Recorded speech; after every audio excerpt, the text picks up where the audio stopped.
Cette semaine marque le début de la nouvelle année 2020. Je vous souhaite à tous mes meilleurs vœux de santé, de réussite, et pour trouver quelques gagnants, on s'en charge ici dans 5 minutes prono présenté par PMU. Je m'appelle Loïc Sarro, bienvenue dans le 40e numéro de ce podcast, un nouveau numéro consacré à Vincennes en plein meeting d'hiver. Top départ tout de suite. Faites du bruit, on va partir. Il s'entre maintenant dans la dernière ligne droite.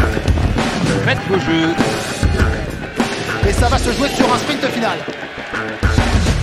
PMU vous présente 5 minutes prono, le podcast de vos paris hippiques. Le débrief de la semaine dernière, 4 sur 5 pour notre sélection quintée, mais je me suis fait surprendre pour la victoire par cette lionne de Billy de Montfort qui n'avait plus gagné à Vincennes depuis août 2015 et qui a donc remporté le prix de Bourgogne. Pas de coup de 3 avec un Epico Blue au galop et une décevante gagnante méloise. Déception également avec la sélection gagnante Fontaine aux Perles qui n'a pu être capable de gagner une course qui lui paraissait tout de même à sa portée.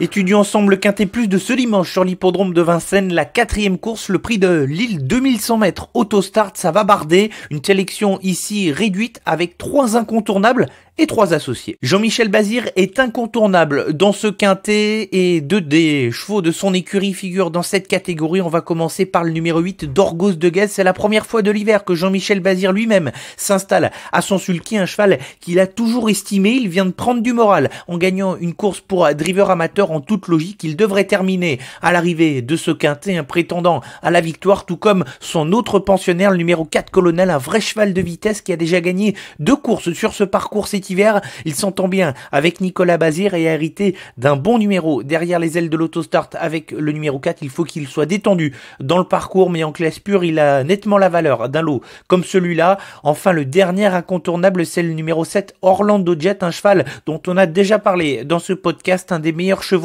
allemands qui a performé face aux meilleurs trotteurs tricolores. Il a désormais un parcours dans les jambes. Après une absence de plusieurs mois, je le désignerai ici comme l'adversaire numéro 1 pour contrer la Team Bazir. Les associés dans l'ordre de nos préférences, à commencer par le 14 ici, I Love Paris, un cheval qui a été arrêté quasiment toute la saison hivernale. Il compte désormais 3 courses dans les jambes. C'est une bonne sprinteuse qui a sa place dans le quintet. Si le parcours se déroule à sa convenance, elle partira en 2e ligne. Quant à l'As, Kaliloulou, elle a connu pas mal de problèmes de santé au cours de sa carrière, mais elle revient en forme comme l'atteste sa récente 3e place derrière un de mes chouchous, Epic Julery. Elle possède des références sur le parcours des 2100 mètres autostart. Il faudra qu'Éric Raffin et Jérômieux, le numéro piège que constitue le 1 des problèmes de santé. Ça a été le cas également pour le numéro 9, Alain Maud du Goutier, qui n'a pas été épargné au cours de sa carrière. Ce dimanche, il n'a pas été gâté. En plus, avec le tirage au sort, il devra s'élancer tout à l'extérieur avec le numéro 9. Lorsque ce cheval était en pleine forme, il avait réalisé des belles impressions, notamment à Vincennes. Sa dernière course est meilleure que l'indique le classement brut, je trouve. Attention, car il refera parler de lui si sa santé se stabilise, et peut-être pourquoi pas dès ce dimanche. La sélection pour le quintet plus de ce dimanche sur l'hippodrome de Vincennes, le prix de Lille, la 4e course. Les incontournables sont les numéros 8, Dorgos de Guez, 4, Colonel et 7, Orlando Jet, et les associés dans l'ordre de nos préférences sont le 14, I Love Paris, l'As, Kaliloulou et le 9, Alain Maud du Goutier.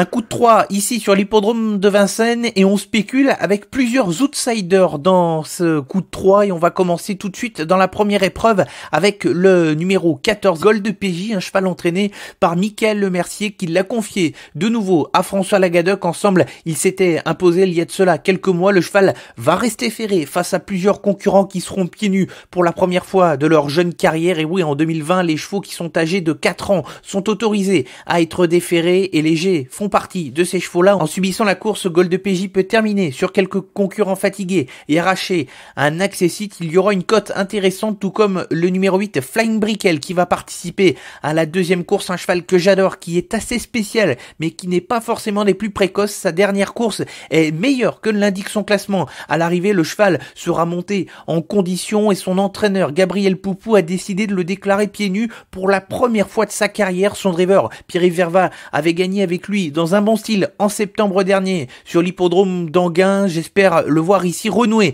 avec la victoire et c'est vraiment un pari très amusant et spéculatif dans cette deuxième course. Et on termine ce coup de 3 avec la belle épreuve de ce dimanche, la 6e course, le prix du Calvados. C'est le numéro 9, Biluca du Boscaï aura sans doute la cote la plus faible de ce coup de 3, mais elle devra affronter Bilibili pour viser la victoire. Ce ne sera pas une tâche facile, elle a déjà gagné dans la spécialité du trot monté, elle aura pour elle sa ténacité à la lutte et sa forme, et avec l'aide du déferrage des 4 pieds, elle peut participer à l'arrivée de ce prix du Calvados. On termine ce podcast avec la sélection gagnante qui aura lieu ce dimanche à Vincennes dans la dernière épreuve du programme, et le cheval va porter le numéro 3. Il s'agit de Gamin Normand. Comme on l'expliquait tout à l'heure, tous les chevaux de la génération DG viennent de prendre 4 ans et sont désormais autorisés à courir à déférer. Gamin Normand sera pieds nus pour la première fois de sa carrière. Il a fait preuve de sérieux lors de ses 2 dernières sorties et il peut jouer la victoire ce dimanche et pourquoi pas rivaliser avec la Team Bazir ici qui va présenter un cheval dans cette épreuve. C'est le numéro 6, Gigolo Lover, lui aussi pieds nus pour la première fois de sa carrière. Merci à tous d'avoir été à l'écoute de ce nouveau numéro de 5 minutes prono présenté par PMU. On se retrouve à la semaine prochaine pour le numéro 41. En attendant, l'actualité sur les réseaux sociaux, Facebook, Twitter, Instagram. Bon week-end à tous. Jouer comporte des risques. Appelez le 09 74 75 13 13. Appel non surtaxé.